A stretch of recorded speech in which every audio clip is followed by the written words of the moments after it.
Hello and welcome to the Midweek Fix with me, Jamie Home. What is your second Daytrippers show of the night? So all, thank you for staying with us. As always, the Midweek Fix is brought to you by footballprizes.co.uk. They are back with another belter this week. It is a signed and framed Sadio Mane shirt, which also includes 4 mounted medals. So that's the Premier League, Champions League, FIFA Club Cup and Super Cup medals. It's only $7.45 to enter. There are 99 tickets available and the draw ends next Wednesday. So please do go check them out now. Joining me tonight, we have the hardest working man in podcasting, Gavin Doyle. We have the former Liverpool and Blackburn midfielder, David Thompson, and Conan Doherty from Virgin Media Sport and the Villa podcast. Gents, how are we? Good. Enjoying that intro there, Gav. No, not really. No, I hate being spoken about at any stage or any podcast. So, that's why I do it. I like making. Yeah, I know, and I'm gonna end up just handing me notice at some stage because I'm getting fucking sick of it.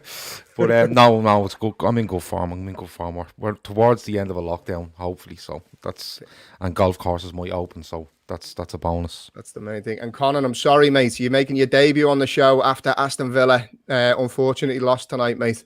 Oh yeah, you haven't heard. I've switched clubs now. Like I'm not supporting Villa. You should be apologising for bringing me on the show with the hardest working man in podcasting and the Premier League player, and then you're just teeing it up with and Conan Doherty as well. It's like, the perfect segue over to Tomo there with the strategically placed picture in the background there, mate. I love it. I told you before it wasn't strategic. You're looking well, Tomo. How's lockdown been treating you, mate? It's just been terrible, hasn't it? It's been exactly the same as everyone else. I think we're all fed up now, and I think Gavin's just said there we're coming to the end of it now, and you can't wait. Just a little bit of normality. I think we're going into mental health week as well, but the impact on everyone has just been absolutely catastrophic, really. So, just like everybody else. Have you been getting out and doing a bit of exercise and whatever, keeping yourself fresh?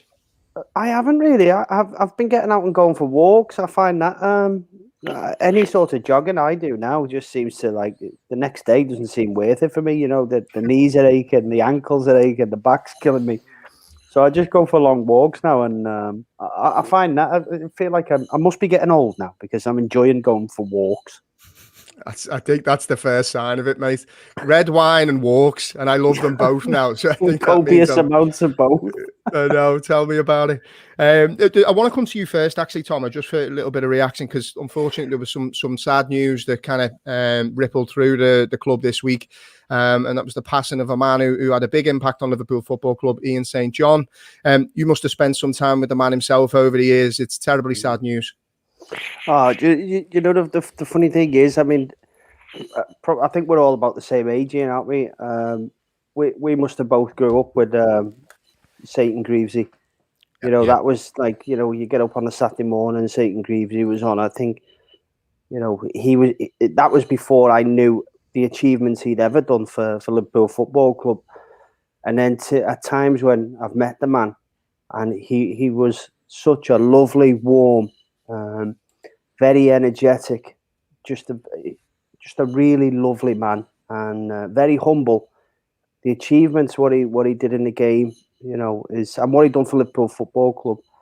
He was the start of the revolution, and Liverpool Football Club is what it is today.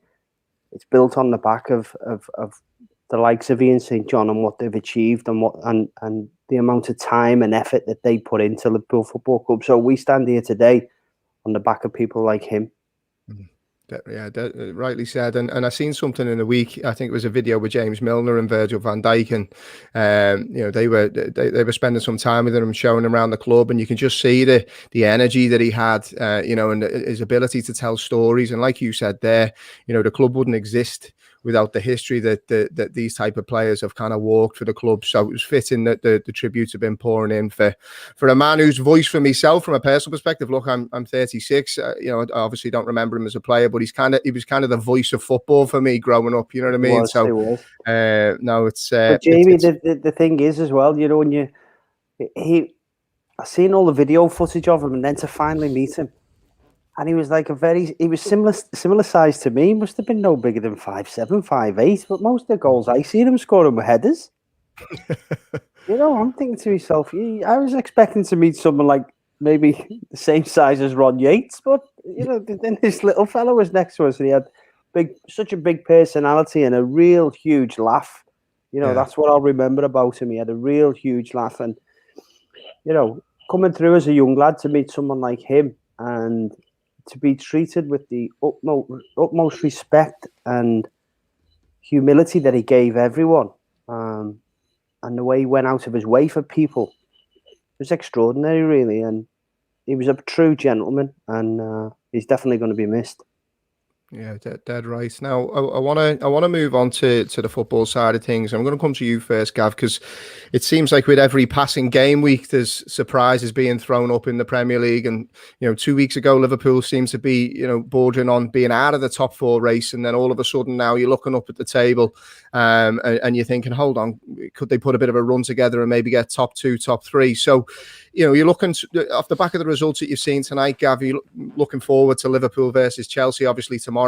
Just how big is this game for the battle of top 4 and maybe beyond that? It was big before today. It's huge now because you could have ended up with Leicester and United winning today, and they kind of pull away, and you're looking going, there's only one spot left here, and you're looking at Spurs, Everton, Liverpool, Chelsea, even Villa. Could come with a run. There's loads of sides around there that the way the season is, Jamie, you put 4 or 5 wins together and you're flying up the table, and the season's so mad. Like, I was looking at the table there and I was saying to myself, United have played 27 games now. 27 games, and they're averaging less than 2 points a game. Is that right? I think United played 27 points now, yeah. So basically, only City and ourselves I think are capable of putting mad runs together, and City have taken advantage and done that due to the circumstances we're in has stopped us from doing that. But then when you look at the rest of it, we're not even averaging Champions League form. When you go into every season, Jamie, and you think 76 is your target. That's top 4. 38 by 2 is 76, and that's what your target. But you're looking at it now, you're going, I think 68 gets you into the Champions League. But it's a huge game tomorrow night. It really is. It's a huge game tomorrow night because, like, Liverpool win, they go 46 points and they're 5 off second. But I think it's just going to end. It's just a mad season. I think it's going to end up with. It's going to be like this till the very end. I think Champions League places could go down to the last day of the season, and I don't mean just one of them. I think probably 2 of them, because teams are just so inconsistent. There's games every couple of days. There's so many factors involved that it's hard unless you're on top form and your squad is intact, the majority of it, to put an absolute run together. And it's a massive opportunity for both Chelsea and Liverpool tomorrow, and I'm hoping I'm looking at this going Liverpool against Chelsea, Fulham and Leipzig. You win those 3 and you put yourself in a fantastic position, because nobody's taken second, third or fourth by the scruff of the neck here. Nobody. Conan, I'll come to you because you were quite outspoken on a recent Villa podcast that you did, particularly around sort of Liverpool's problems. And it was quite refreshing to hear, because I've kind of heard lots of analysis about Liverpool and they're trying to dissect it and kind of ignore the structural issues now and the players that have ultimately been pulled out of that side. Do you think that the issues that Liverpool are having have been overblown or overplayed by those in the media? Oh, I definitely don't think they've been close to being overplayed. I don't even think they've been played enough in the media. I always compared it to Villa have only had to experience it recently when Jack Grealish is out. Like, if you drop a player into that team now suddenly, because THIAGO obviously got the brunt of it because he came back from injury himself as well, which is something that we haven't really factored into. It's just Liverpool have been on a bad run of form. THIAGO was introduced, and people now are putting 2 and 2 together and making this up that THIAGO was suddenly a bad player, basically. I always thought if you drop somebody into the Villa team, imagine a THIAGO or somebody, and Grealish is out of it. Like, that's the equivalent. I think Grealish being out is the equivalent of Van Dijk and Gomez and Matip and Fabinho and Henderson and all being out for Liverpool, because Grealish is that important for Villa. Then Villa are going to play worse. It's not going to be that person's problem who is now in the team. Like, they might be playing worse, the fact that he's in the team, but it's not his problem. They're playing worse because Grealish isn't there. And to lay the form of Liverpool at the door of THIAGO, I thought was always very strange. And like you go through, like they literally, you know, if we're including Henderson and Fabinho as their as two of their top 6 centre halves, and if we're assuming that Ben Davies is ahead of Quebec, which I think we are, then like they're down to their 7th and 8th choice centre halves. Like I don't think any fan of any other club could tell you who their 7th and 8th choice centre halves are. Like that is off the charts. Like, but they'll try and tell us that we can't moan about it. That's what they will try. Yeah. No, like every other team has injuries. Get on with it. And like I'm not trying to like. I'm genuinely not. Because it's funny that you're talking about, like I'm talking about this on the Villa podcast and talking about Liverpool, and then geez, I realize, God, if I talk about Liverpool, a lot of people are interested. Maybe I'll keep doing that. And look where you are now on the Liverpool podcast. Yeah. So I'm not even just like, you know, trying to sort of garner likes or fake sympathy for them. I just think it's mad. I think it was mentioned. It might have been Shawnee that mentioned it after he's won at the weekend. It was good to listen to a show where he said actually won again. He was a bit positive, but people had been waiting. No, it was Grizz. It was Grizz talking about his big war speech. I was nearly jumping out of my seat listening to it, and people had been waiting. I had my shin pads and my boots on. I was going to do slide tackles out the front, and they were just waiting to take Liverpool down a peg or two. And like, of course, like the opportunity has come along now, but it's ridiculous circumstances. Yeah, the defensive problems, now the midfield problems because of that. Jota is one that doesn't even get mentioned, I don't think, because as much as everybody talks about Firmino and maybe his form, I'd say every single person in Jurgen Klopp's position would still play Firmino, because what's the other option? It's Origi, right? You would still play Firmino.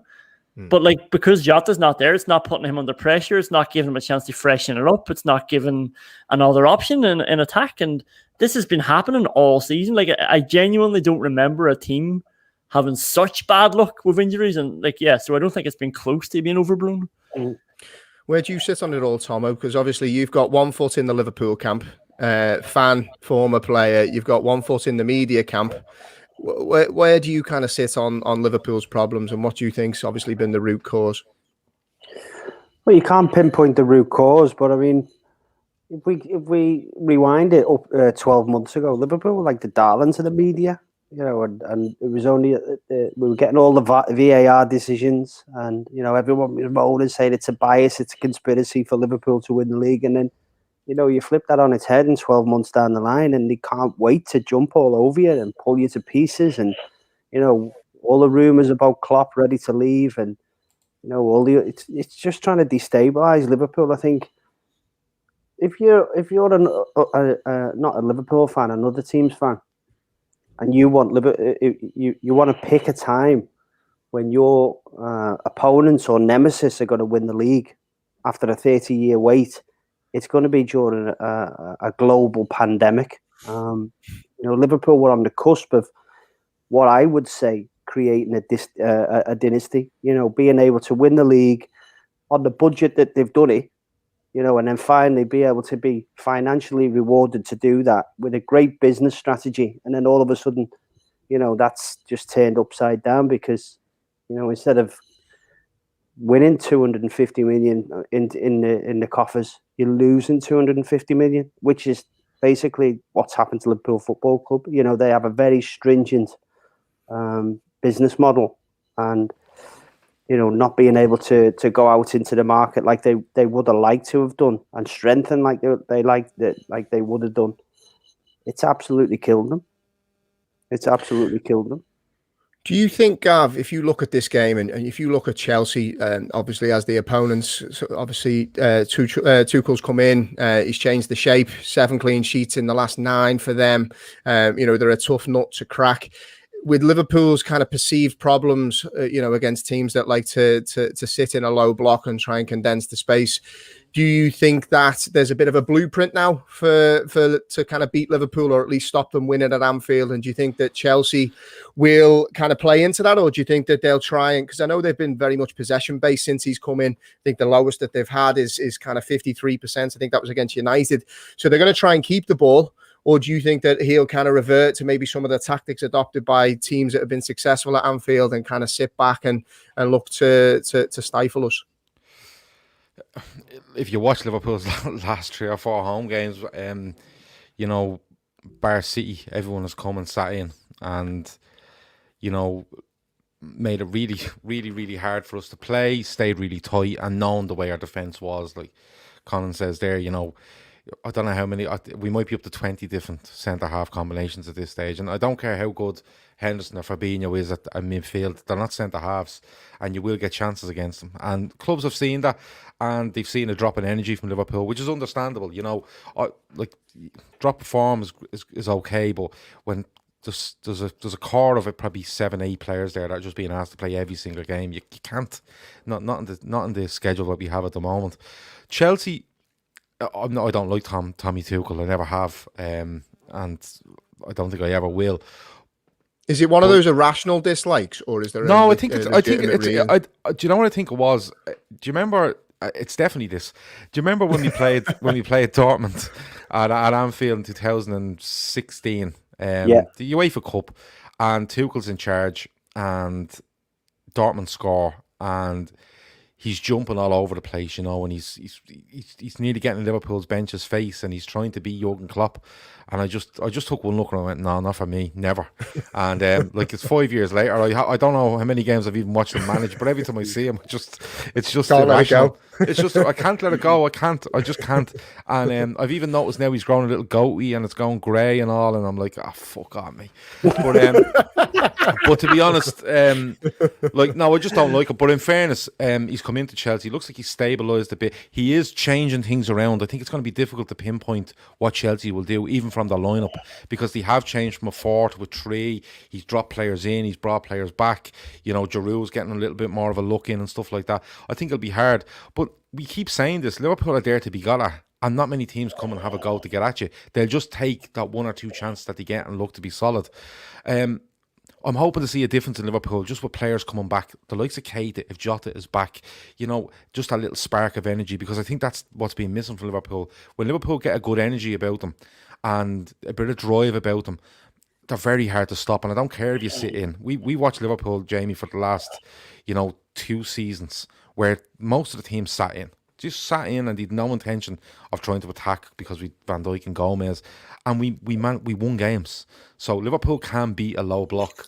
I think that's a bit of a myth that goes around that we can't. I'd love to see Chelsea come and have a go. I think it'll be a very very tactical game though. Klopp against Tuchel, they know each other inside out. So looking at Chelsea, we can get at them and they can get at us. It's not going to be a 0-0, I'll put it that way. I think it'll be quite an open game. There'll be chances, but I think probably the first 20, I think you'll probably see both teams sitting off and taking a good look at each other. And hopefully, I'm just praying to God. I can't even get it into my head, the thought of that man managing the team to beat us. I really can't. There's some comments coming in on the chat, Gav, that you need to let it go, mate. It doesn't look like it's good for your health. No, 5 years on. 5 years on, I can't. And you know what? He hasn't even been in the country a month, and it's just no. And like he came on the telly there earlier. I think it was obviously a press conference. I just turned it off. I don't know. I don't care what he has to say. I can't look at his head. I just can't. It's such a strange thing to be so passionate about. Like, I have no opinion on Thomas Tuchel myself. Like, it's weird. It's not. It's just. He stuck in my head that night. You know when Liverpool won, and you it was an amazing game. It was an amazing finish. The Lovren header at the end. It was brilliant. And like, I always remember myself just seeing him on the telly and roaring at the TV, like literally roaring at Tommy Tuchel from like 150 miles away or whatever it is. And like, I don't know, I just haven't let it go. He's gone off and managed other sides. I don't watch him, but then he showed up, and the minute he showed up, I was like, here we go again. This is not good for me. It looks a bit cheesy to me. I mean, I was intrigued when obviously Chelsea brought him in, but he looks a bit cheesy to me, and he sort of reiterated that when he did that to Hudson-Odoi the other day. I thought that was a cheap shot at a young kid. I don't think he'd have done that with an experienced pro. I think he took a cheap shot at a young kid to sort of establish a bit of authority. And it was interesting on Monday Night Football where Cara was saying he'd done the most sprints out of any forward player since he'd come on. And he was getting his attitude questioned. I thought that was funny enough. I've got him on LFC TV, and who's just popped up there is Thomas Tuchel. The main man himself. Yeah, I just cancelled that subscription, to be honest, after that. Yeah, I'm glad you... I thought it's such a cheap and easy shot just to have a go at a young kid. You know, you brought him on. It was almost like it was pre-planned. You know, I was going to say, Tom, because a bit of authority. Because I had that on the agenda because I wanted to get maybe a player's perspective, you know, something like that. It kind of feels like he's tried to draw a line in the sand or give it the big I am and kind of use him as a bit of a scapegoat. Have you ever experienced something similar as a player where a manager is basically, you know, tried to put his balls on the table and make him look like the big man, or maybe the opposite to that, where, you know, they've put their arm around you when you were expecting a bollock, for example, and they surprised you? There's nothing that springs to mind there, Jamie. I know you put that in the topics, but thanks for reading the agenda, mate. I appreciate that. It doesn't always happen. Sorry, what was I going to say then? No, sorry. I lost my train of thought there. What I was going to say. Go to someone else and come back to me in a minute. Yeah, you think of an example there, because I was going to say, Conan, like if you look at that, I was looking at that as an outsider looking in, and to be honest, I was okay with it when he kind of he reefed him off if he had legitimate reasons for it, and I liked the way that he kind of fronted up to the media and he said, you know, he will be back in for the next game, but I had to teach him a lesson today, kind of thing. So he wasn't hiding, and in a day and age where managers seem sometimes afraid to make big decisions with big players. You know, it does seem like dressing rooms are sensitive places. Doesn't that contradict himself? You know, he's took him off questioning his attitude, but said he'll play him in the next game. Whether it was a tactical thing, I don't know. And he wanted to make that point. So you said there that Cara maybe was talking about him making sprints, but I think he was talking about the counter press. There was opportunities that he passed up, and maybe he just wanted to make a point. I think from my perspective, I thought it was it was refreshing to see a manager not afraid to be bold, because it just seems maybe in today's game, people are scared of upsetting the dressing room. You know, there's big characters. I remember Mourinho doing that once at Chelsea when he first came in. You know, I think it was and I'm sure it was Joe Cole he done it too. So it's almost like he's trying to establish a bit of authority. That was actually I think the Joe Cole stuff was like Joe Cole was in great form, and somebody asked Mourinho was he in great form, and the following week then he takes him off and makes a point of taking him off, and people thought Mourinho was being a bit petty at the time. But like we've seen this loads of times from Pep. Pep does this on the pitch all the time. You know, like where he'll actually stand the player on the pitch with a Sky camera 4 feet from him, and he'll go through like literally the player's whole game. You know, in fairness to Tuchel, he's probably looking going, listen, he didn't rate Lampard. Lampard was probably getting walked all over by these players, and he's coming in and going, listen, that ends, and it ends now, and I don't want to see it creeping in from the start. I don't know what Frank Lampard was like with them players, but he's a very inexperienced manager. Great player, but an inexperienced manager when it comes to managing a squad of players. And maybe Tuchel is just in his own mind, maybe on no evidence, maybe he's just going, I need to be firm here. You know, but he has a history. Like I think PSG, he did get players in line, but by the end, somebody says in the chat there as well, by the end the PSG players just didn't want to know, because he just went on and on and on to the point where he just went, "Oh, go away with you. I'm not listening to you anymore." You just reminded me on the point I was going to make before that when what I forgot is I think if any manager that I played for did something like that, you know, it's unless they've got real authority or a real, you know. If they're being totally genuine, like if Souness did it, I'd say, yeah, you're being genuine. You know, you've been there, you've done it, you wore the t-shirt as a player, as a manager, yeah. You know, but if you're just trying to do it just to prove a point, it just looks a bit cheap. It looks a bit cheesy, and you know the players will see right through you. They'll think he's not got my back, and if you don't think the manager's got your back, you're going to down tools. You see right through him, and it's not going to be long before you're on your way. I'd never see Klopp do something like that just for the sake of it. He's a very genuine leader. That, to me, doesn't demonstrate leadership qualities. It's funny when you said that, Tom, and I'll come to you, Conan, right? The perfect example of poor leadership and one for the cameras was Phil Brown years ago. Do you ever remember with Hull City at the the whole city? That was Jimmy Bullard, wasn't it? Jimmy Bullard. Where do you sit on Tommy Tuchel? Have you been impressed with the job that he started to do? Because obviously, it's kind of been a bit of a poison chalice, I think, Chelsea over the years. There's a lot of big characters, big egos in the dressing room. It can't be easy for him to manage.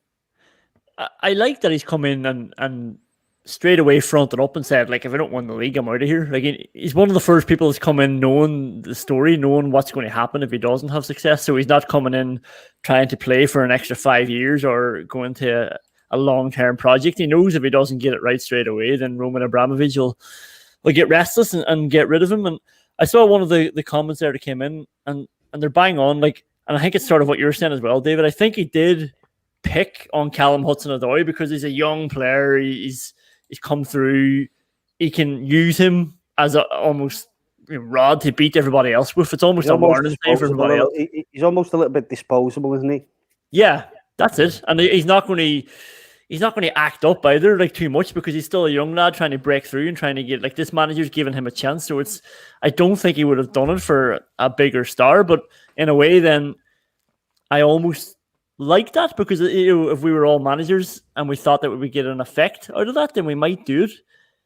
And the fact that he's done it very early on in his career, like, that's the only window he probably could do it. Like, Lampard tried to start criticizing the players later on, but after a year and a half of not doing that well, then you're like, oh, hang on a second, mate, you're not doing that well yourself. It starts turning. Kind of felt like he was throwing people under the bus, and that's not a place you want to be. And also, he did that in a much more bitchy way. Like, in a way, I almost respect. He got a little bit petulant, didn't he? Yeah, like, he was coming out and he was basically lying. He was trying to sort of present this front to the media where he said, I'll take the blame on the outside. But in the same interview, whilst talking to the media, he's saying, but, the players are to blame. So it's like, I'll take the blame, but don't tell anybody. It's really the players. And in a way, I almost like Tuchel for just saying, yeah, that shit wasn't good enough. If he does that again, he won't play. It's like, well, you know what? At least everybody knows where they stand, and he's not trying to get away with it like Lampard was. Exactly. Now, Gav, I want to come to you. I felt a bit sorry for Frank at the end there. He's like, the start of the season, after the signings they made, they were one of my dark horses. I thought these have got real potential to win the league. They swapped the keeper, they got the centre half, and the front players they signed. You were expecting big things. I thought these are going to be a real threat, and to see them languishing where they were was very disappointing. It was almost like Frank had too many options and just didn't know what to settle on. I didn't know whether it looked to me like they weren't players he wanted to sign. Do you know what I mean? Like, he didn't know how to get the best out of them. And I always think a telltale sign of a good coach, good manager, whatever you want to call it, is somebody that's able to progress players, develop players, improve players. And all of those came in with high, they weren't even potential.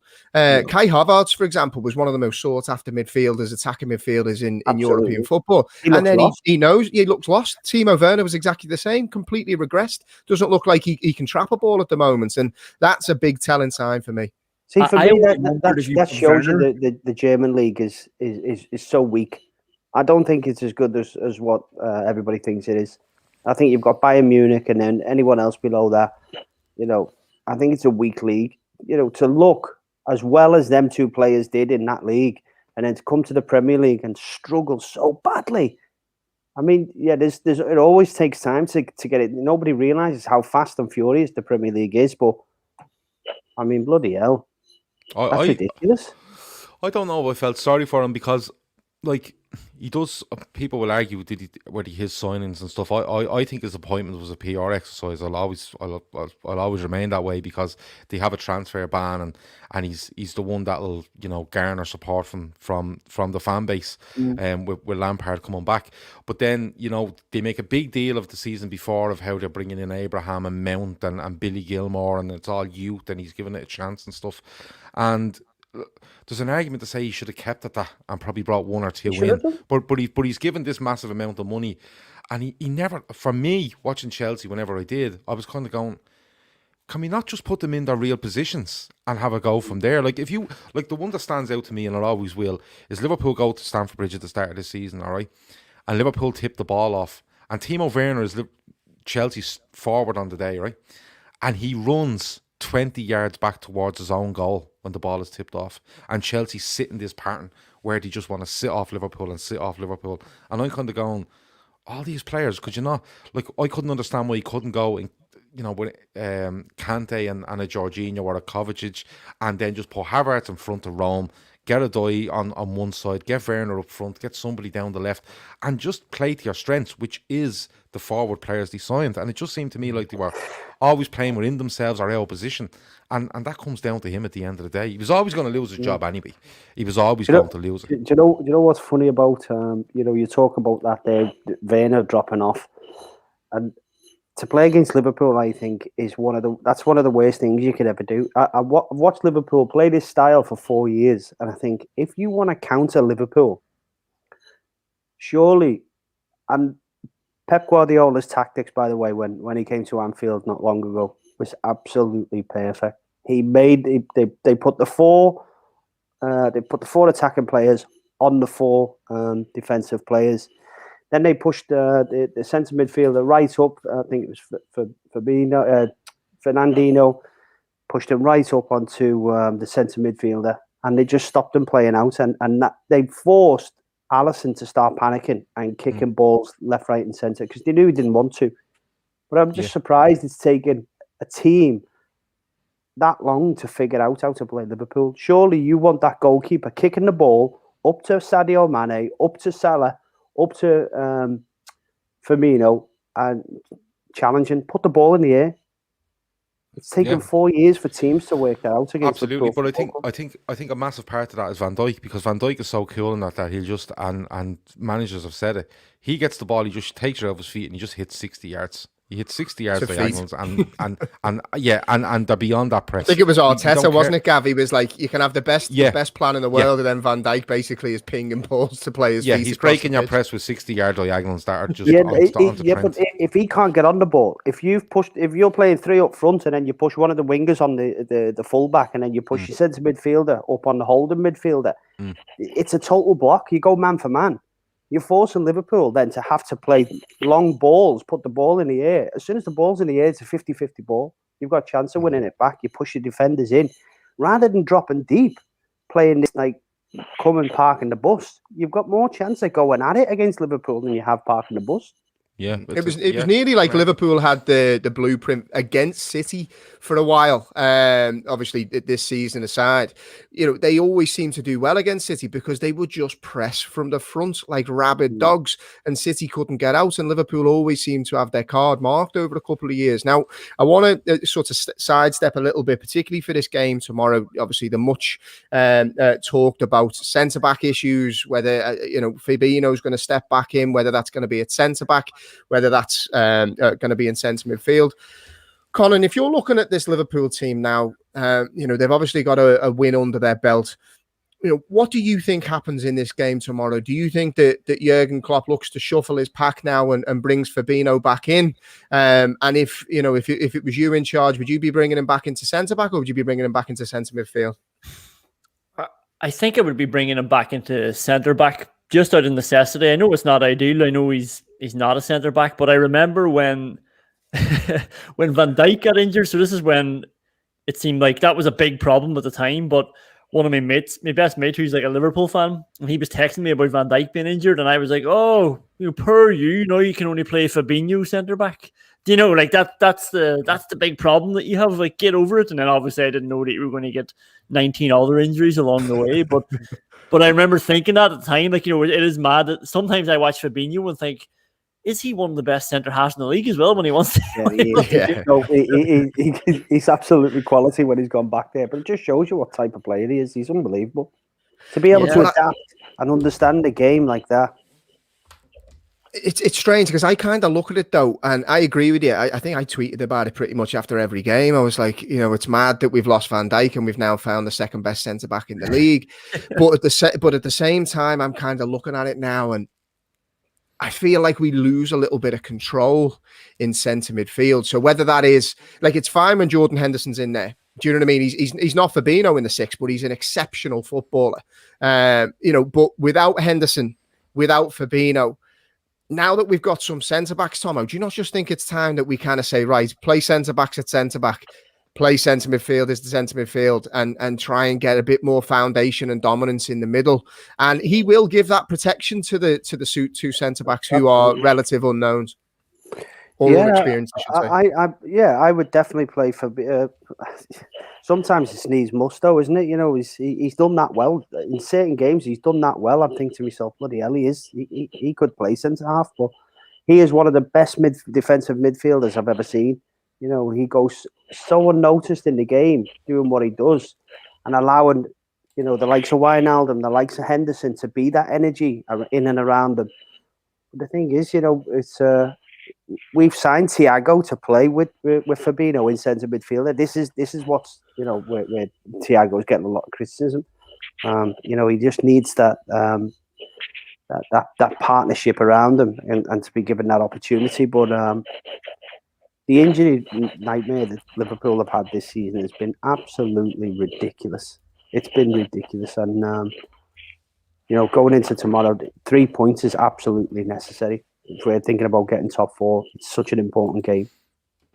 Absolutely. Now, Gav, I want to come to you because we've gone back and forth on this in the WhatsApp group many a time.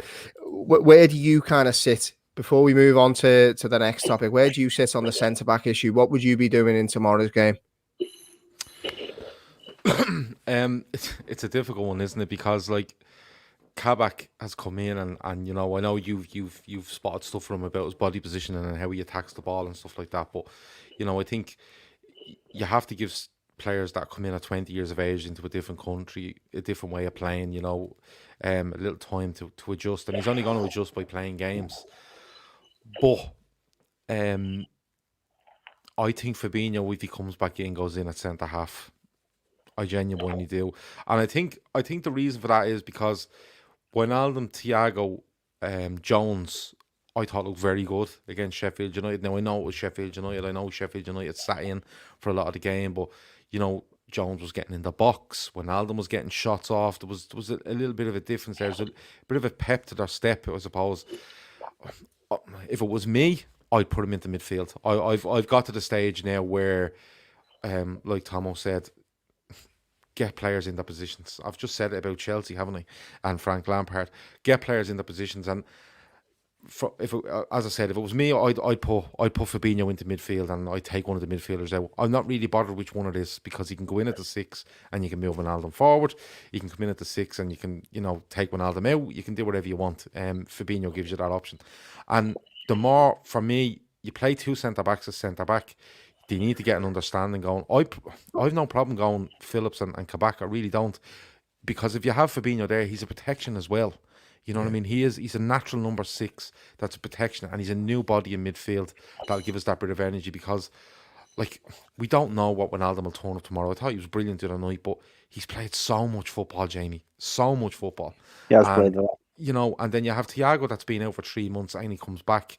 And listen, he's a world-class footballer, but he's been thrown in at the deep end where, listen, you're going to have to play every 3 days, mate, and you're going to have to play the majority of every game. You know, the kind of way. So, and then you've Curtis Jones, who's progressing very, very well. But Curtis Jones will have a bad game in him because he's so young and he's so inexperienced in what we do. You know, he's learning all the time, don't get me wrong, but you have to expect at some stage that Jones is going to throw in a terrible game, or, you know, a 5 out of 10 or a 6 out of 10 when you're expecting a bit more, especially in the position we're in. So for me, I'd go Fabinho back in midfield, but I think if he's back, I think he comes in instead of Nat Phillips. It's a tough one for Nat Phillips because you can't really ask for much more than what he's given us, to be honest. I think the big thing for me is if you get Fabinho back into midfield, it allows. See, I'm the world's biggest THIAGO fan, right? So I don't want to see THIAGO doing doggies across a pitch, trying to close big gaps in midfield. I want Fabinho sat there, sweeping up everything. Fabinho, one of his most underrated qualities is his ability to step out and press. He's really aggressive in how he presses, and he dominates and wins the ball high. And what that allows THIAGO to do is just pick up little smart pockets where he can get on the ball and influence. And then you've got a Gini Wijnaldum on the other side, who technically, you're not going to get a more complete midfielder. So for me, I'd be looking to get him back in. Now, I want to move on to a slightly different topic. And Conan, I want to come to you on this one. And this is very much around the effect of no crowds. And you'll obviously be able to talk about this with your Aston Villa hat on. You know, you look at the way that your team have been, and I have to say this, I'm not just saying it because you're on the podcast. I actually really enjoy watching Aston Villa play. Apologies, I know tonight didn't go so well, but over the course of this season, I've really enjoyed watching them play. I think they play with a freedom. Jack Grealish is probably not my favourite non-Liverpool player, if that makes sense. But I've seen Villa playing away from home. They're so free. They're so brave. Do you think that is in part down to the fact that we're playing in front of empty stadiums and the fact that they can just go out and express themselves with no kind of fear of failure in a way? It's really interesting because when Villa were flying there, like until about 6-7 games, you would sort of stuttered a little bit. They're still doing all right, but we were amazed at how many just players they had willing to take risks, and that's not common for Aston Villa, especially over the last few years. And I always thought like Villa Park is the best place and the worst place in the world at the same time. As soon as it's not going well, the crowd's on top, and a lot of the players, especially in the last decade, have crumbled with that. And genuinely, I thought the no crowds, was suiting Villa, and it was suiting their style of play as well, because Villa can counter attack well, but they actually like to slow the game down to their own pace because they have Grealish, so they want to sort of use him and they want to have players around him. So, and their way of defending as well to try and keep the ball a little bit so they're not under constant pressure like they were last year. Once it's stretched, Villa are in trouble, like it was like Leeds spanked them at the start of the year just because Villa were naive and stretched the game. Southampton spanked them at the start of the year, but Villa slowed the game down, and I don't think you do that as effectively when you've got 40,000 people there, Villa Park urging you on to do something. And you're right, but I think a lot of how they wanted to approach games was control, and I can't but help but think that would be completely different when there's a lot of people in the stadium. Do you know what I mean? I think with like Liverpool, then I know that you might be thinking they're way better with a crowd, and they need that pressure, and they need that energy on top of everything else with a team like Villa. So like it's hard to sort of quantify, because I think that I think it suits Villa. I think it doesn't suit Liverpool. But then how many teams is like that throughout the whole league? Where do you sit on this, Tomo? Obviously, with your player's hat on, obviously you've experienced the extra 10-15% that a packed house will give you. Where do you kind of sit on the no crowd and the impact it's having on? Because look, let's be honest, there's been some mad results that have been thrown up this year. Absolutely, I think if I'm looking at it from a player's point of view, I think most of the games they just look like friendlies, and some of them are actually played at friendly pace, and. I'm watching it. I know what's coming next. I know what move's coming next. I know where he's going to move, and what it's almost like watching a FIFA game. Yeah, it's I find it quite boring to watch the game, and it's really strange. Some of the games I've been watching here, and I've turned them off after an hour. Yeah. That's how bored. And I don't know. Football without the crowd is not football for me.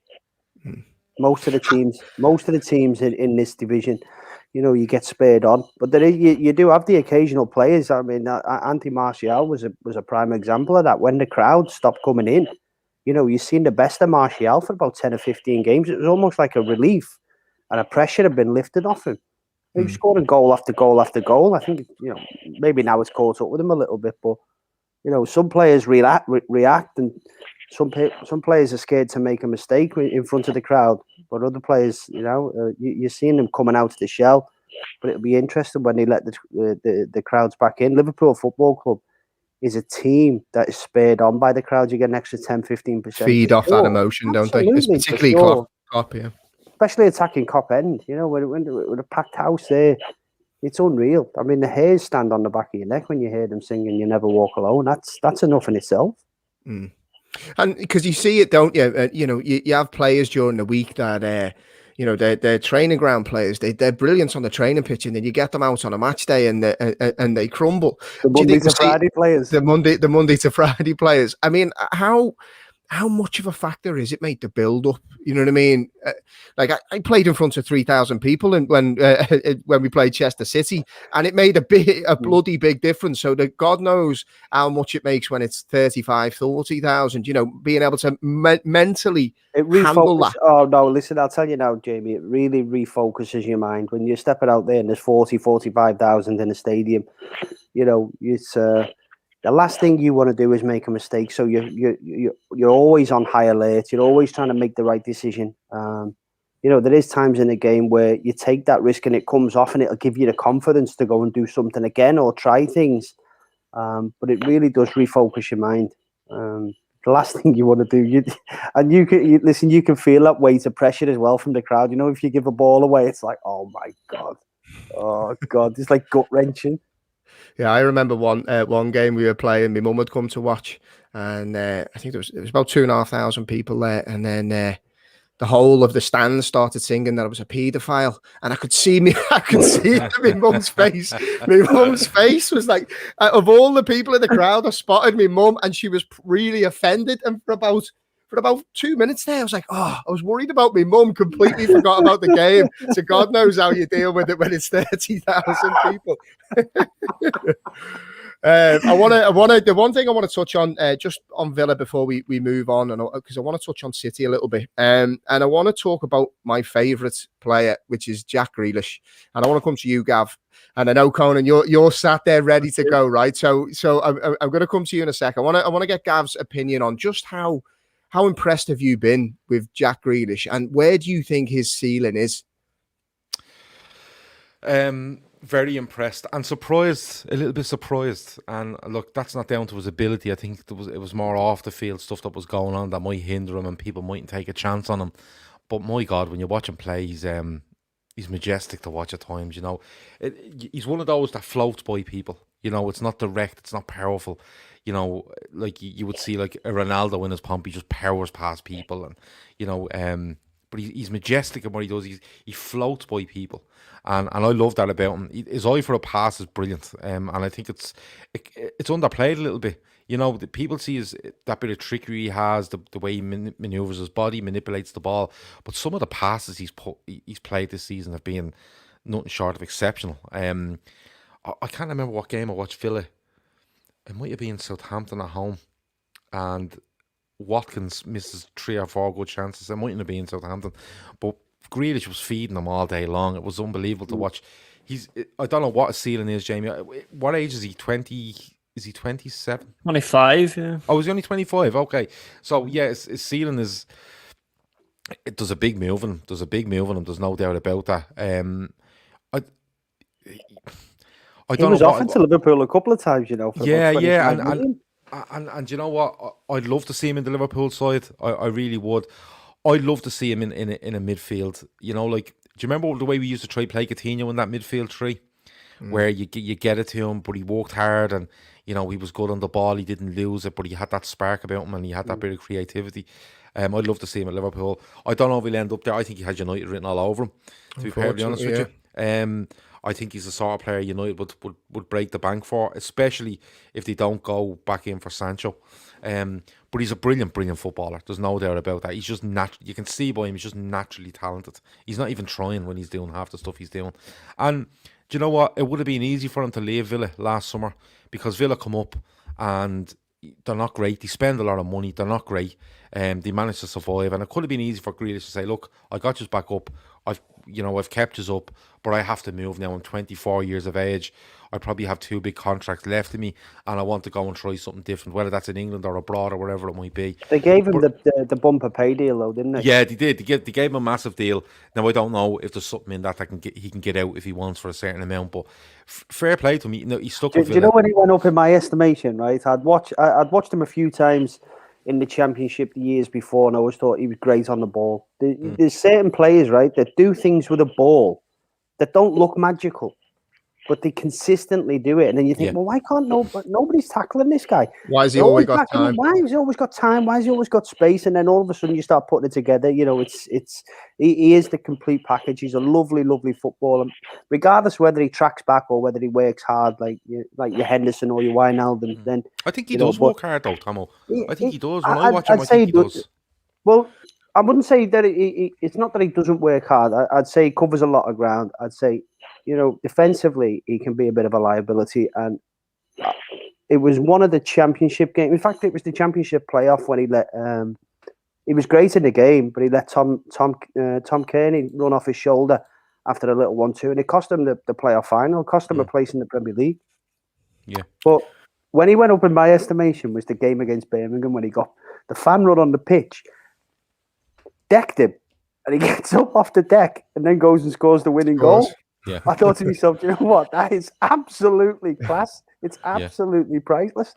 And the lad plays with a smile on his face, day in, day out. He just looks like he loves football, and he looks like he loves having a laugh with the lads. Conan, he must be a hero. He must be an absolute hero. He's living every Villa fan's dream, isn't he, at this stage? Just how good is he?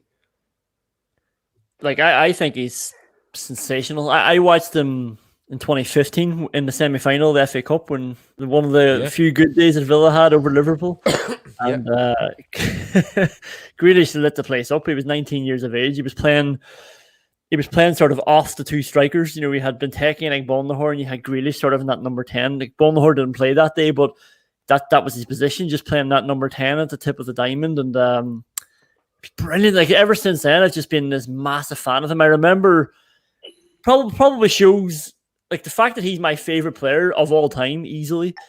Probably shows that he's you hold him in that high regard, yeah. Yeah, like, and I was Gareth Barry's biggest fan, for example. Like, total pro, just another great club man. But just like, it's just so much fun watching Grealish, especially the last 2 years, where it's like I'm enjoying every match now because I know you're always going to have one of the two best players on the pitch, probably. It's like the Premier League suits him. The improvement in his game in the last 2 years it's gone on to a next level. He has gone on to the next level, yeah, definitely. But like, it's funny you mentioned the playoff final that was against Fulham, that one they lost, and Gav talking about his chances to move on. Like, that's been 2 seasons in a row now. I remember Spurs didn't buy him after that season. Yeah. Like, they were another year in the Championship, so it was like, this guy needs to go now. Like, he didn't make it up. He has to go. Spurs put in 20 million. I think it was 20 million plus Josh and Oma, or maybe 17 million plus Josh and Oma. Yeah. I remember people at the time thinking, God, Daniel Levy, what a shrewd operator he is. Like, he's tight with his money, but he gets what he wants. He didn't get what he wants. And like, what a terrible investment that was now, because he would have a £120 million asset sitting on his team. He would probably be in the Champions League in the run for the league. He might still have Pochettino, but he wouldn't. It's almost as if like they thought there was a little bit of a risk attached to him. United was sniffing at one stage. Liverpool, he was offered to Liverpool twice. I know he has. Yeah.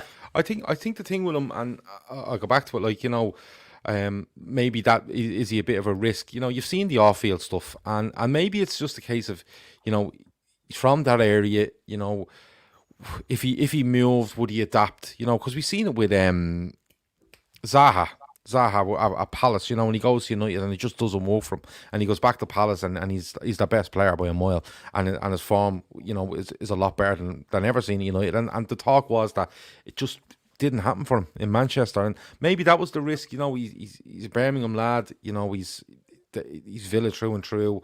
If he moved, how would he get on? But I don't think there's any risk in him now, especially he's the right age now to I think he's the right age, but not only that, stuff off the field has happened to him, and they all learn from it. They have to, they have so many people around him at the club to help them learn from it as well.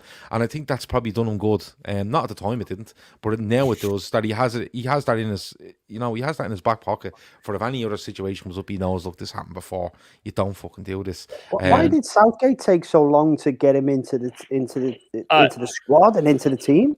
Genuinely, I thought that was a sackable offence. Like, he wasn't. I'd agree. There's been about 10 before that. But it's actually interesting we're talking about him because yesterday was like the 2-year anniversary of when he first wore the armband. So Grealish was out injured for a few months with Villa. Villa were languishing in 14th in the Championship.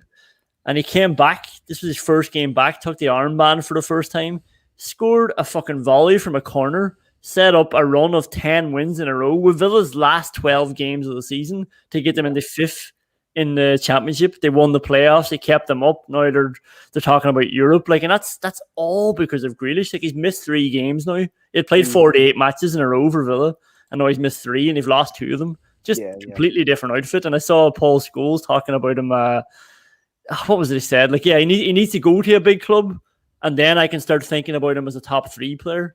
Because it's all well and good doing that stuff, but he's doing that. I thought he was a banker to go to United. The start of this season. Yeah, but he would light it up. Like, he's doing this stuff with worse players around him. Like, I put out a clip one time where he nutmegged somebody and played this sort of pass around the corner, but it's to Neil Taylor, and Neil Taylor doesn't even know where the ball is, and he's looking around looking for it. And like, this is what Grealish has been dealing with. Like, put him into the England team and let him play with Rashford and Henderson, and we talked about Henderson, about learning off him and his attitude. So that's actually interesting that Gav picked up with that off the field stuff. Maybe being surrounded, that would be the one good thing, being surrounded by those pros and serial winners might help him. But apart from that, football wise, I don't think there's any limit on him. I don't think there's any problem with expectation on him either, because like if he was to go to Liverpool or United, right, or City, or any of those perceived big 6 clubs, there's huge expectancy. We know from Liverpool we're expected to win every game. The fan base demands you win every game, and I don't think there'd be a problem with him there because he literally has the expectancy. Like, you're listening to Conan there, he has the expectancy of Aston Villa on his shoulders, and has done for probably 3-4 years now on his own. So going to a big club, I don't think it'd be an issue for him. I don't think he's a risk to anyone. But somebody made the point there: who's giving Villa the money they want in a pandemic? And that's a fair point. But if they get into Europe, surely Jack Grealish stays and says, "Look, I captained Aston Villa in Europe as well. It's another year to get out of him as well." So it's one to watch. But I think he'll end up going for big money. Just a quick one, Conan. Would the Villa fans kind of be? I don't want to say okay with it, but would they understand at the end of this season? Obviously, you want to try and keep your best players, and as you said, he's your favourite.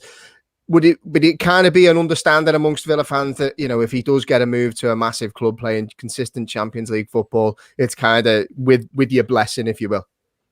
Like, I was sort of resigned to him going in the summer there. Like, I don't want any part of this conversation, by the way. I don't want any headlines about Jack Grealish leaving. But yeah, like, I would be very disappointed if he ended up at, say, Chelsea or Spurs. I think he can do better than that. Like, I know, say, I remember saying to my brother on the podcast, like, because United and Liverpool obviously are 2 pillars of English football. So in my head, even if they weren't doing as well, it's like, you still go there. It's a bigger move. But the fact that Solskjaer is managing United, it's like, how would that be a step up for Grealish going to work under Solskjaer? Like, what a regression that would be almost. Like, if Grealish, say, went to Real Madrid, even United, even Liverpool, then it would be like, okay, fair enough. He's done a lot for us. But to be honest, like, the owners are filthy rich as well. They're obviously rejecting bids left, right, and centre. Grealish doesn't want to. Like, a couple of times now, he's had bids put in for him, and obviously he's not pushing for it his end.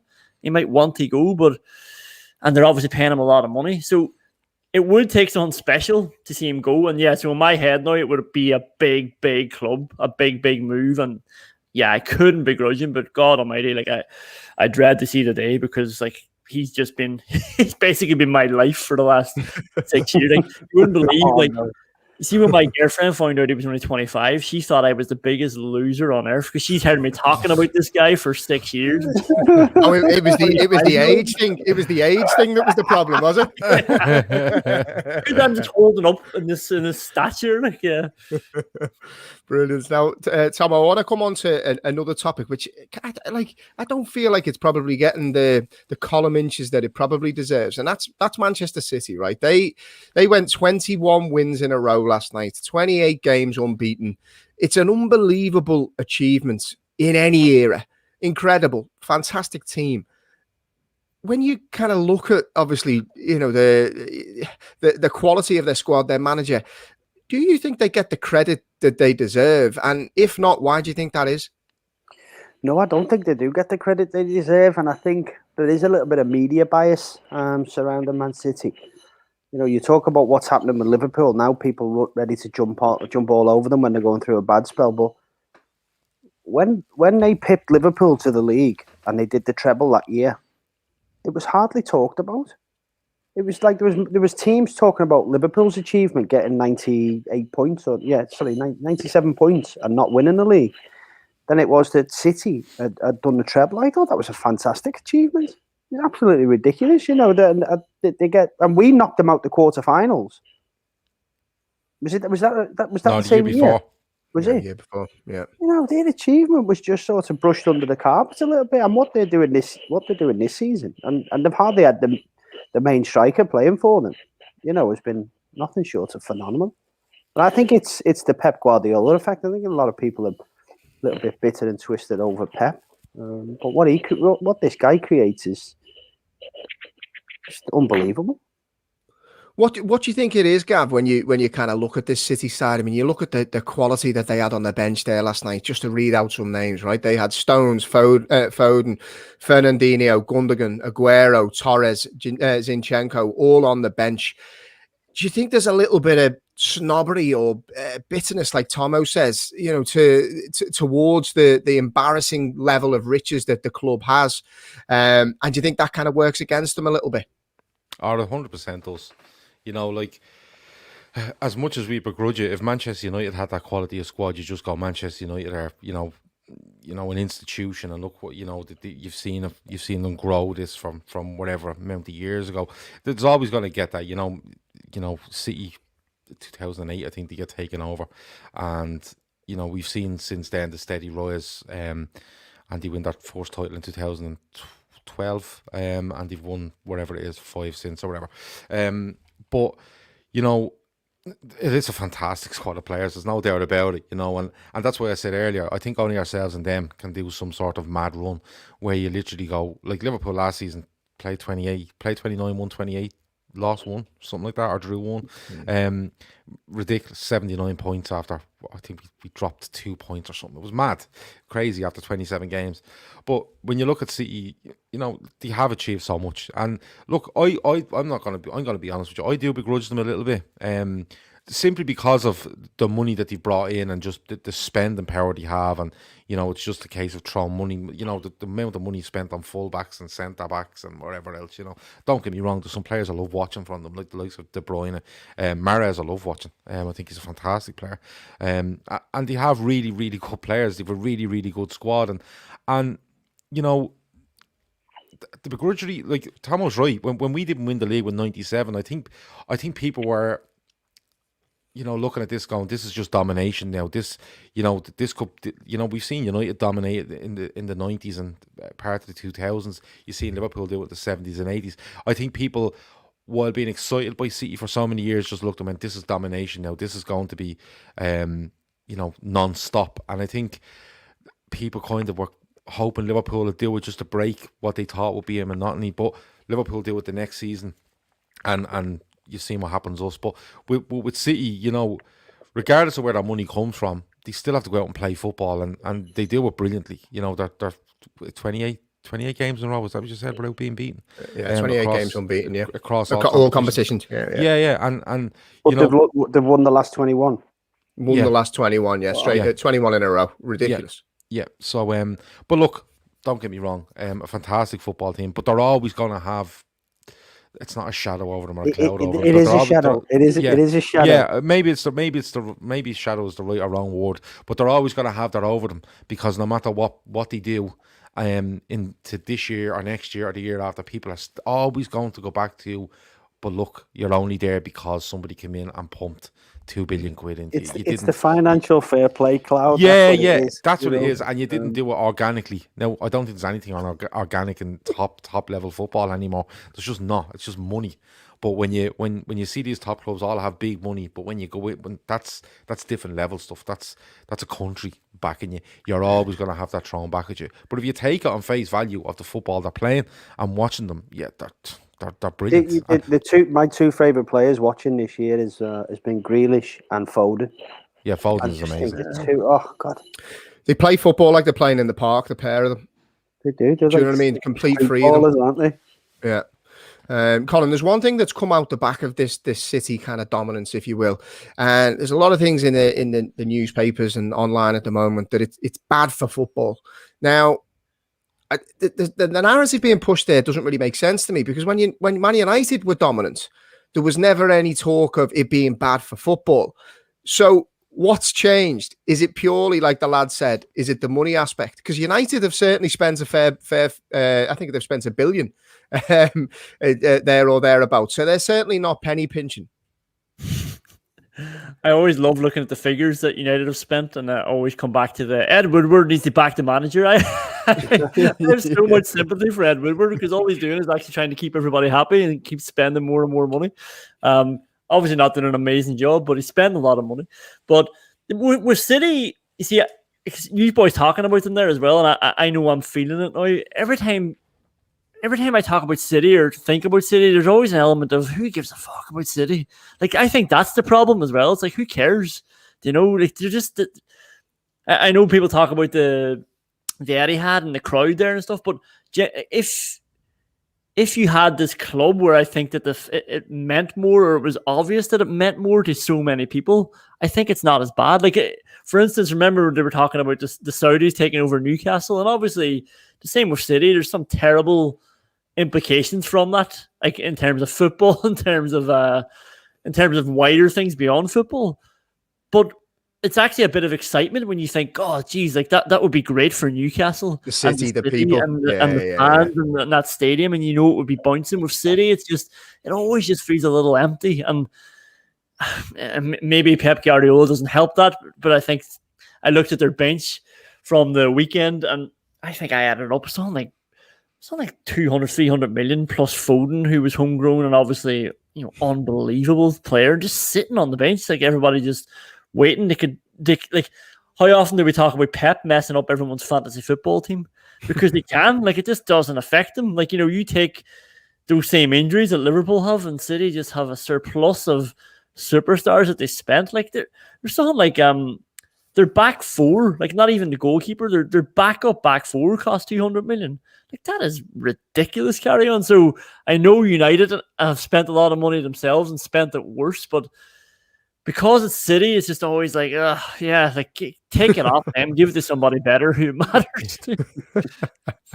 So if I had to, because there's two topics I want to finish on, lads, right? If I had to kind of go around the room now, Leicester are struggling a little bit with injury. They've dropped more points tonight.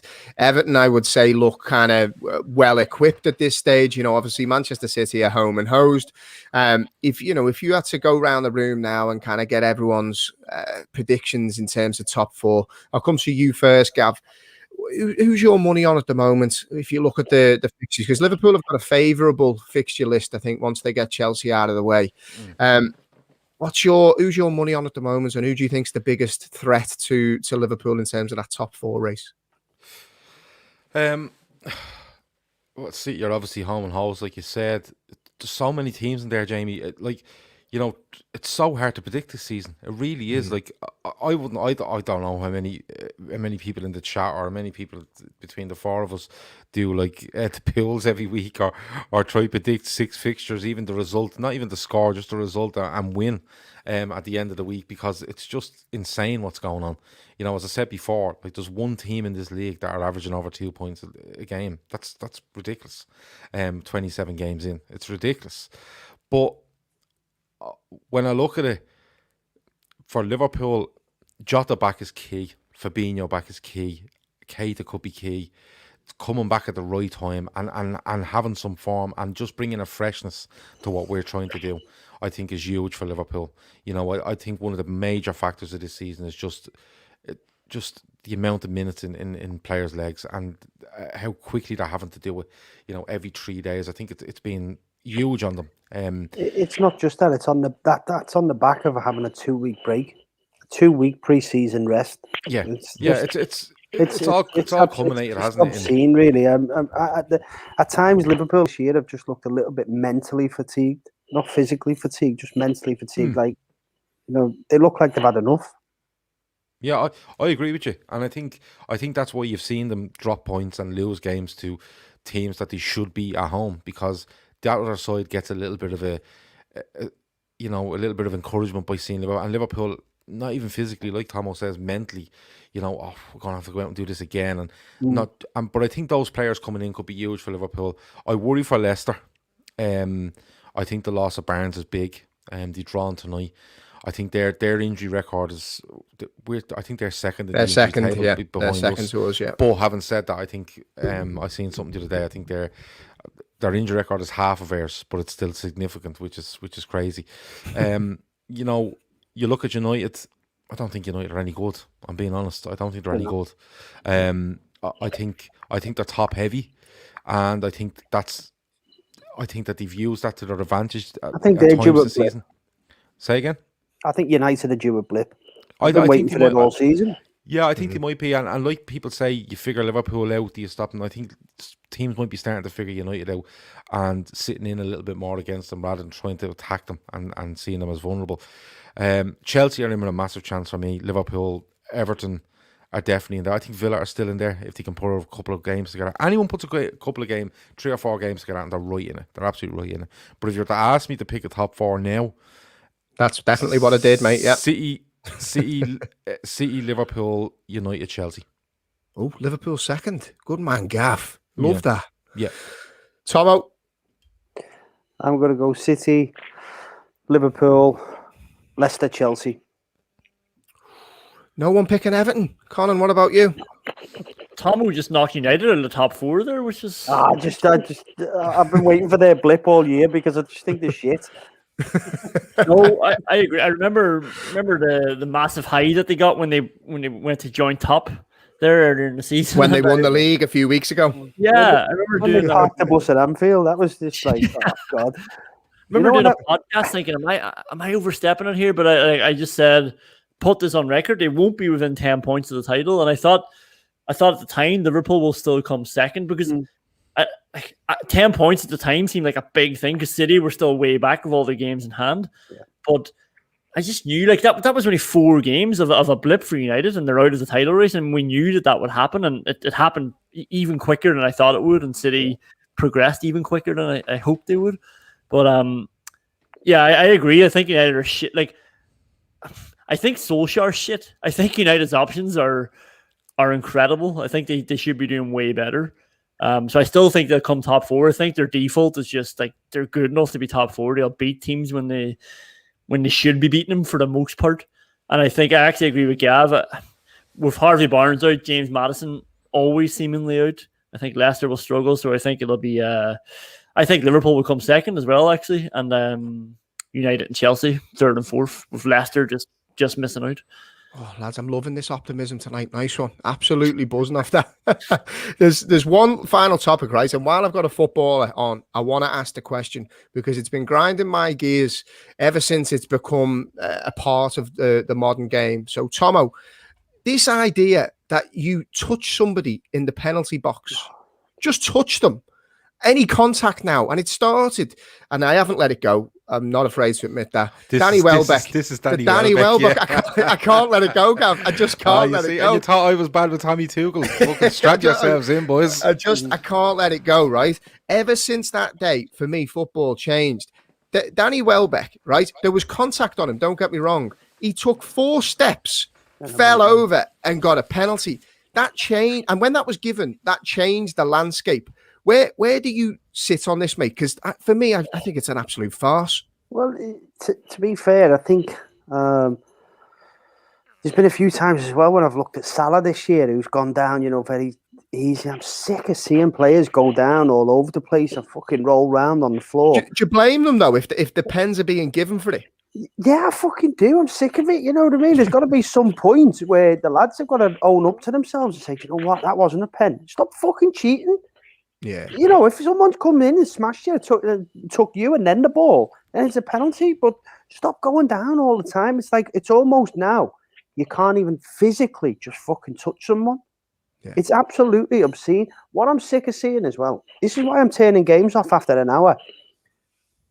Every time I look up to the screen, there's a player on the pitch rolling around. It takes him 2 minutes to get up off, and it's not even a foul, but he's rolling around. Whether he's going down to get a breather, I don't know. Then you come to the end of the game, and it says 3 minutes injury time, when it should be, because the game stopped that much during the game. It should be 10 minutes injury time. And then you put your VAR on top of that. It should be 15 minutes.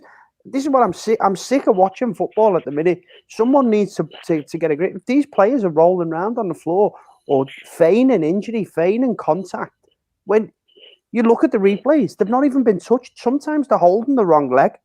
It's fucking embarrassing. So I'm with you. I'm with you. You know what I mean? If a player does go to VAR and it looks like he's not been touched, or you can see that he's hardly been touched, but he's rolling around on the floor, he should get a yellow card for that. So I'm going to play devil's advocate here, right? And Conan, I'll come to you, mate, right? There was an instance, and I'm trying to think of the game now. I think it was Liverpool's last game, Sheffield United away, and Sadio Mane is through, knocked the ball past, guy comes over, clips him, and Sadio Mane stays on his feet. Now, it didn't matter because Liverpool were 2-0 up at the time. Now, off the back of what Tomo said, and I agree with him, I don't want to see it. I don't think contact in the box should be a penalty. I think you're allowed to contact people. It doesn't mean it's a foul. But in the same breath, playing devil's advocate here, Sadio Mane should have gone down for that there. Surely he didn't get any rewards for staying on his feet there, apart from people going, oh, fair play to Sadio Mane. But if that's 1-0 or 0-0, as a manager, surely you're going mad if he doesn't go down. Yeah, he should take tips off Grealish. Grealish knows perfectly how to draw in fouls. He's an expert at it. Don't you dare, Jamie. Sorry, mate. There. Sorry. No, but it's probably the legacy now of people going down, like what you're talking about, Grealish or like Llorente for Leeds against Villa there, went down, he rolled around, and it looks terrible. So now the sight of somebody going down, and even that statement, somebody going down, it sounds weak. It sounds like you're cheating, whereas the reality is sometimes you're fouled, and they are cheating. But not all the time. If Sadio Mane stops there, for instance, if it stops you, but the thing is, the reason he didn't go down is because he knew he'd already kicked the fucking ball out. So we knew it'd be embarrassing if he went down. The ball's already out the fucking goal kick. But honestly, and I know you were talking at the weekend, and Gav was advocating for referees to be mic'd up. A lot of it just comes back to a referee doing his job. You would, in an ideal world, a referee should still be able to say if that's a foul or not, whether or not the player's gone down, and then they wouldn't feel the need to have to go down, and then we wouldn't have an argument of, Do you know the other thing what I don't like is when they go to VAR, why they don't show it in real time? So you can pick up. Super slowed down version makes everything look worse. Slow it down, and then you can find the contact, and then just show it in the real time. Don't show it in slow motion. Just show it in real time. But it often just goes back to, again, there was an incident tonight where Ollie Watkins should have had a foul, and he was cleaned out of it. And one part of he's frustrated because VAR hasn't decided to look at it. And then you realise, but hang on, why isn't the ref just fucking giving the foul? Because he's leaving it now, just thinking, somebody else will look at it. But for VAR, there's so many other questions. It's they have to overrule. They have to, is it inside the box? They have to come up with a few more reasons to come in, whereas the ref should just be able to decide if what is your opinion about VAR then, Jamie? I despise it, mate. I absolutely despise it. I feel like it draws all the emotion out of football, and football without emotion is dead for me. And I know that sounds very dramatic, but I'm a very dramatic person, mate. You may know that, especially if I've had a Guinness like I have here. But no, on a serious level, I just want to see it used for goal line technology. I think that absolutely has to be used for that, for serious foul play. And for ridiculously obvious offsides that take a second to realise, if you start drawing lines on a screen, I just don't want to see things for kneecaps and elbows. It's not what I want to see in the game. But Jamie, that's what you're seeing in England. And this, we spoke about this. The incompetent English refs. It's not. It's they're trying to do something different because they think they can. If you watch. I said this the other night. If you watch Liverpool against Leipzig next Wednesday or whatever day it is, right? And there's an offside decision. It'll come up on the screen. It'll show you 2 lines and it'll say he's offside and they move on. Right? They're not drawing lines. They're not having a game of spirograph. They're not doing anything like that. They're literally just showing you 2 lines on the pitch and going, see the red one? It's beyond the yellow one. It's offside, right? It's become a joke, right? And someone's asked me in the chat, do you think Salah dives? Yes, I do. And I think loads of players dive. And Tomo's right. It's actually stupid to watch at this stage. And why are they doing it? Because, as someone else said in the chat, you have the likes of the former referees on Sky. No, you have the former referee on Sky.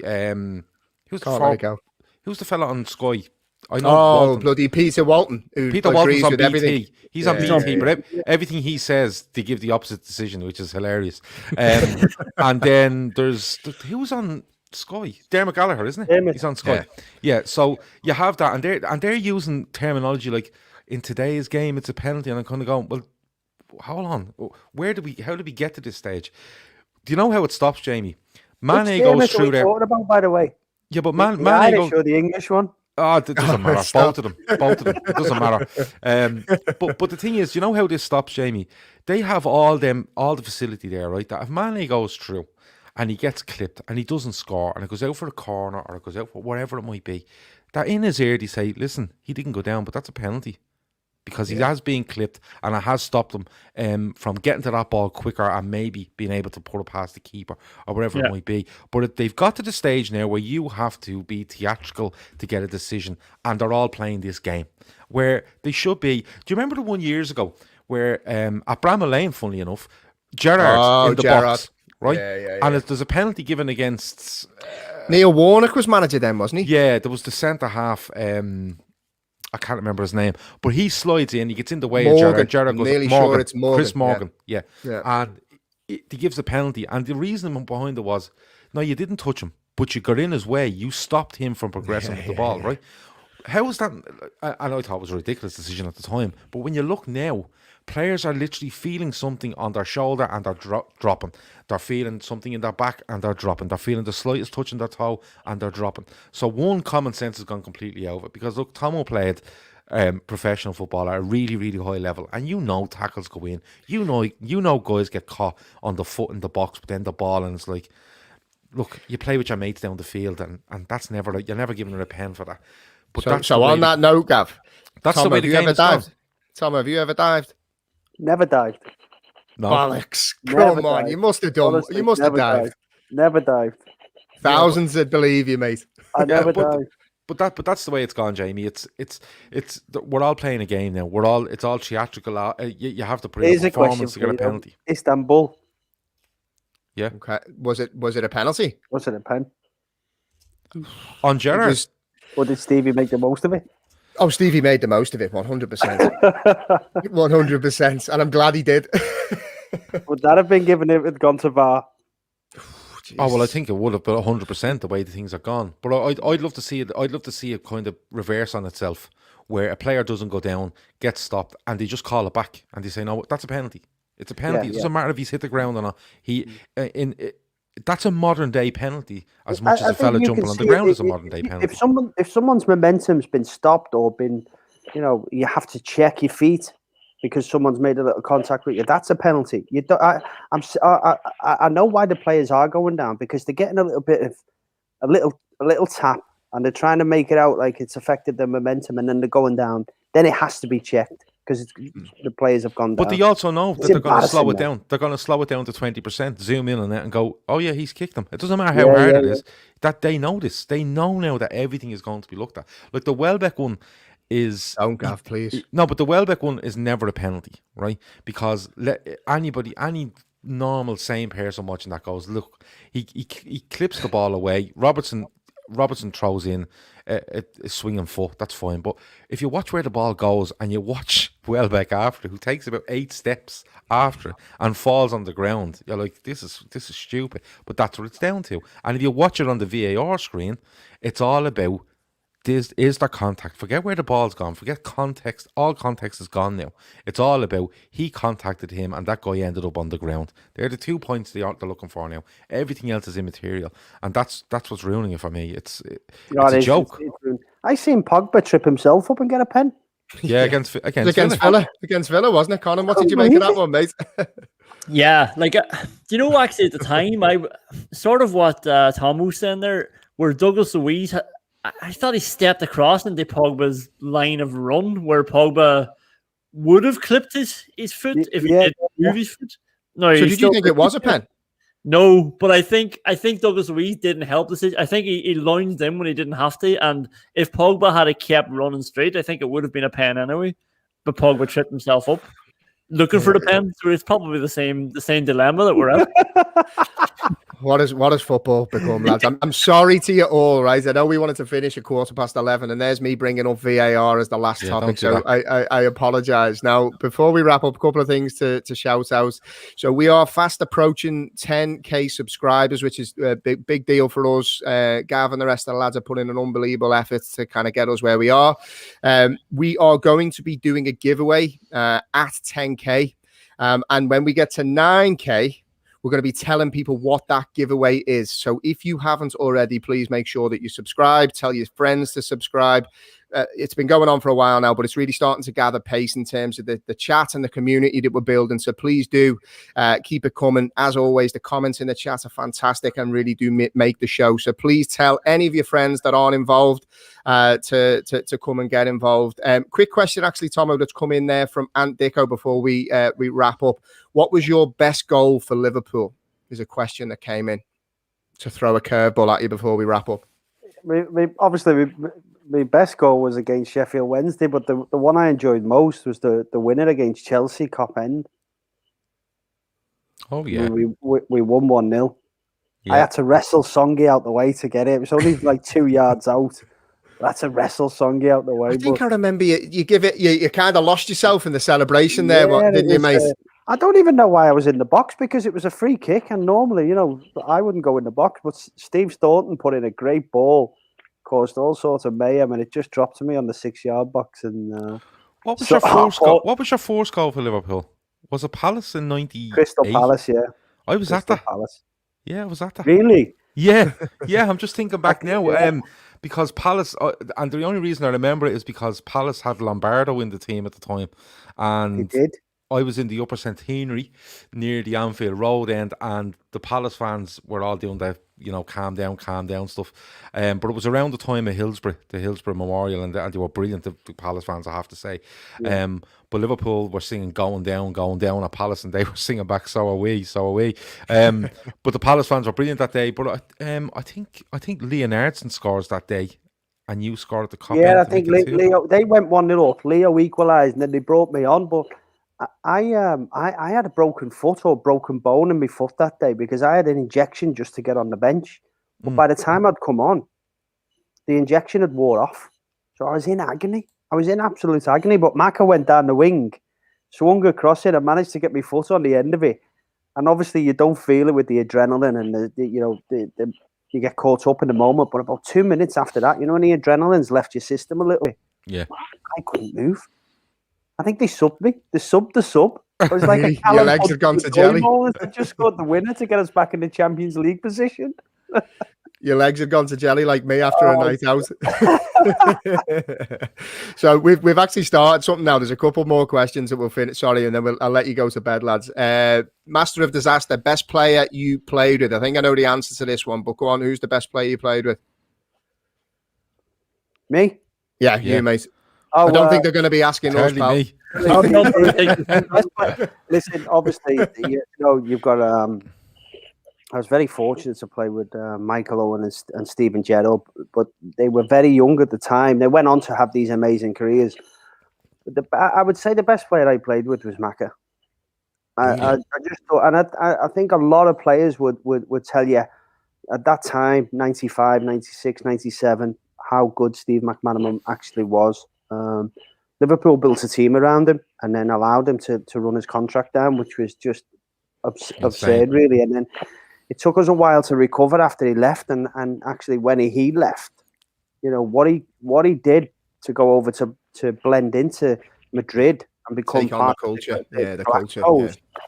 You know, not only did he take on when he steps off a plane in Madrid, Stevie Mac is he's worshipped over there, and he was a pleasure to play with. And I think I nearly tackled him once in training. I nearly tackled him. Tackled him. Yeah. But his energy, his speed, his pace, you know, I think, let's have it right. If Macca could finish just maybe half as good as God, you know, he would have been probably one of the best players ever to have graced a football pitch. Wow. But he scored stunning goals, though. That was the thing. But he missed so many chances. Yeah, he did. He would dribble through half the team. He'd dribble through half the team. He'd get to the edge put it wide. Just lollipop it. Yeah. But he wouldn't be bothered because he'd know he'd do it again in 5 minutes. Yeah, because like if you think back, like he scores that winner at Highbury against Arsenal. He scores 2 unbelievable goals away at Newcastle. 2 unbelievable goals. The goal against Celtic up at Villa. Yeah. Villa, he did one. I think it was sorry, Conan, to do that to you, mate. But he did one in Villa. I think it was the week after at Anfield again. Another mazy run, and then he hits it across the keeper. Yeah, but if you get it, I always remember the ones away at Newcastle. One is a volley coming towards him and he smashes it. 2 brilliant goals he scores up at Newcastle that time, and the one at Celtic Park, his last minute stuff. It was unbelievable. He was a brilliant player, an absolutely brilliant footballer. He did. That was one thing he had as well. He if you look at his shape, he was an endurance runner anyway, but he had speed to go with it, and he could glide. He could slow the game down. He could speed it up. But some of the goals he scored were absolutely amazing. You know, it's but most of the time when he dribble past everyone, get up there and then just lollipop it, that would be the most frustrating thing. But he was an amazing player. Yeah. Now, lads, I'm going to wrap up because we're now at 11:30, and we've all got homes to go to. I'm probably in the doghouse downstairs because it was meant to be finished 20 minutes ago. So, before we wrap up, Conan, tell everybody a little bit about the podcast, where they can find it. I've listened to it myself, even as a Liverpool fan. It's a fantastic podcast. Where can they find it, mate? When are the shows released? For all the Villa fans that are tuned into LFC Daytrippers, you can find it on the Villa podcast. Well, it's on every good podcast app, and it's just out after every Villa game, really. And it's actually more popular when Villa lose because it's because we record straight after the game. It's often just I don't remember the podcast. You know, that's how worrying it is sometimes. It's like, oh Jesus, what have we just said? So I'm worried that we're venturing into Arsenal fan TV territory, but it's good. Yeah, and we'd like plenty of slagging for Solskjaer and United on the podcast as well. If you do want to tune in. People will definitely tune in for that, mate. Finally, shout out to footballprizes.co.uk. Don't forget they have the signed and framed Sadio Mane shirts with the 4 mounted medals. $7.45 to enter, 99 tickets available, and I think the offer ends next Wednesday. Gav, quick one from you. What's coming up for the rest of the week? Tomorrow is the match reaction. Keith, Avi, Pete, and Grizz. And Friday, Chris Brack is back with the Friday forecast, looking at the Premier League weekend. And again, I think he's on community service or something. He's on every night this week. Avi, Oscar from All Leeds TV, Matt from the Tottenham blog, and of course Chris, your host. And then of course Sunday will start the week again, the Fatback 4. Fantastic. Tomo, thanks for coming, mate. Hopefully you'll come on again with us, yeah? Oh, it's been a pleasure, mate. Love it. Fantastic. Right, with that, that's enough from us. That's 2 shows, 3 hours of live content. As always, thank you all for the support and your comments in the chat. We really do appreciate it. Look after yourselves, stay safe and well, and we will be back with you next week on the Midweek Fix. All the best.